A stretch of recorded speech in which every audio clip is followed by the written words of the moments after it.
Hi everyone, my name is Alyssa and welcome to my channel. If you're new here, don't worry, I'm new to this channel too. We will get through it together. Today I'm going to be going over 5 things that I think will be helpful for anybody who's thinking about moving into their car. It's actually 4 things and 5 is like a bonus, just a recommendation. You don't have to do it, but I think you should. Starting with number 1. Before you move into your car, you should order everything that you need for your car while you still have an address. What I did before I moved into my car is I went on Amazon and I made a list of every single thing that I needed. And about a month before I moved into my car, I started ordering everything. I did this for 2 reasons. Number 1, so that I could have everything compiled, easy, organized, I can see what I needed. Number 2, if anything didn't work or I didn't actually end up needing it, then I could just send it back and I had plenty of time to do that and not stress.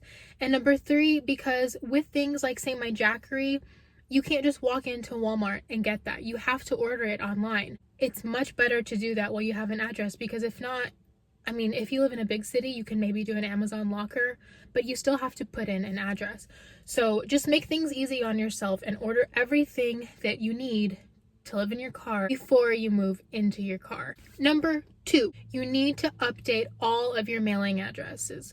Things like your bank statements, your phone bill, your healthcare, all of that needs to go to obviously a new address because you're not going to be living where you previously lived. You can do what many people do, which is get a P.O. box if you're not going to be traveling around. I think that a P.O. box is a great option. Just have all your mail redirected there. Or you could do what I did, if possible, and just reroute all of your mail to your parents' house without telling them. Now, I don't think that they would be too keen on me just sending all of my mail to them if they knew that that was my plan. So I just didn't tell them. I don't really get mail anyway. It's kind of sad. But yeah, I don't get mail. All of my bills are paperless, so save the planet, and also you won't have any mail going to an address that you don't live at. I'm thinking about if I didn't put my parents' house as on my bank, with my bank, that's so dangerous for bank statements to be going to an apartment in LA that I don't live in anymore. Same thing with little stuff like phone bills or credit card offers. Actually, I don't know how those work. Anyway, update all your addresses so your personal information does not end up in the wrong hands. Number 3, give yourself a few minutes, look over all of your cards and check which ones are going to expire. I would say within the next year. I did this before I moved out and I saw that my credit card was going to expire 2 months after I was going to move into my car. I went ahead and called my bank and had that credit card replaced, and I have a new one, and boom, it's good for I think 5 more years now. I just, something as sensitive as your bank cards, I would really have ordered to you yourself at your address before you move into your car, just for peace of mind. You really don't want that type of sensitive material going just anywhere. Yeah, I would update all of your cards, especially this one gave me the biggest headache. If your ID is going to expire, you guys, just do the DMV visit. I know that they suck, and that's why I myself saw that my driver's license was going to expire, but I still didn't go, because LA DMVs are notoriously the worst ever. They're such a headache, and I didn't want to deal with that. So I just thought, my ID was going to expire in October and I left LA in July. So I was like, I have plenty of time to update it. I'll figure out something before then. Well, October came and I did not figure out anything. And I was already in Oregon. So I was like, you know what? I'll just call the Oregon DMV, get an appointment here. It's a small little town. It's going to take no time at all. Get it all worked out. It'll be easy peasy. It was not easy peasy. I've come to the conclusion that DMVs anywhere are a headache, even in a tiny rural town where the DMV is like this big and there's ample amounts of parking. Number 1, to get an ID in a new state, you have to prove that you're a resident of that state. I am just living in a campground. Thankfully, I could use the campground as my place of residency because people do live here full time, but I still had to prove that I lived here. Thankfully, I had doctor's appointments here. So I used my medical bills, statements, whatever, to show that I was a resident here. It truly was a pain to get my ID. The DMV checks with the address and I guess checks to see if you're a recipient to have mail delivered to you there, and if you're not, like I wasn't, it got sent back to the DMV and was shredded, and I had to call so many times and change up the address and change up like the RV space number, stuff like that. Bear a trip to the DMV and get it updated if your ID is going to expire. If your ID expires and you just think, you know, well, whatever, I'll deal with it later.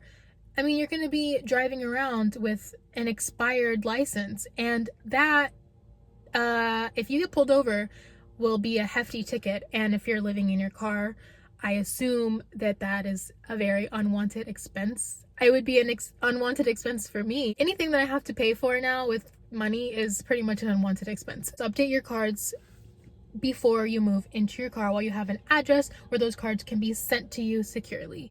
Number 4, if your car has any maintenance needing to be done to it, get it done before you move into your car. If your car has any type of light on, whatever, just take it to the shop and get it checked out. If you wait to do maintenance on your car until you live in it and say you have to take it to the mechanic, there's something wrong, the mechanic says, oh, we gotta keep it overnight, you're SOL. This is your entire house and now you don't have it. You either have to fork out money for a hotel room or, I don't know, sleep on a park bench. That is not something that you want. Have everything taken care of before you move into your car. That way you don't have to worry about that kind of stuff. You can just move in and you know that everything is set. Honestly, even if you don't have anything wrong with your car, but you suspect something might be up, or you know that it's time to get something replaced, just take it in and get it, you know, get like a inspection done on it. I had to do something before I moved in my car that I thought that it was a small thing, but they actually had to keep my car the entire day. It wasn't overnight, but still, if I didn't have my house, if I couldn't go to my house for the entire day and, you know, we had bad weather, that would really suck. So while you still live in some type of housing, just make sure that, you know, your car is good to go, because this is going to be your home and you have to take care of it.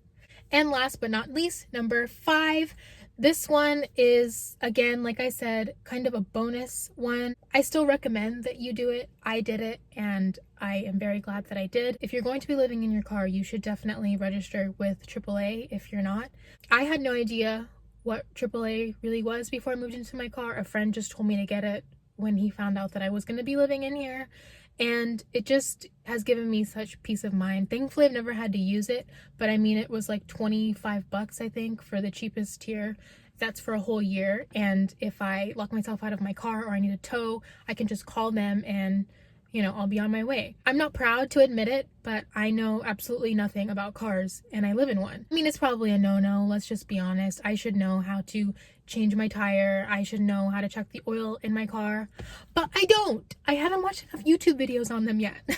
Until I am more knowledgeable about this vehicle, I am very happy to have AAA. So it really is, this is not sponsored by the way, but it's a good thing and I'm really glad I had it. So I think that you should get it too. I highly recommend it. That's about it for this video. Those are 5 things that I think that you should do before you move into your car if you plan on living in your car. I hope that you enjoyed this video and found it useful. Would love it if you liked this video and subscribed to my channel. I'm going to be posting hopefully weekly. We'll see. So anyway, until next time, bye bye.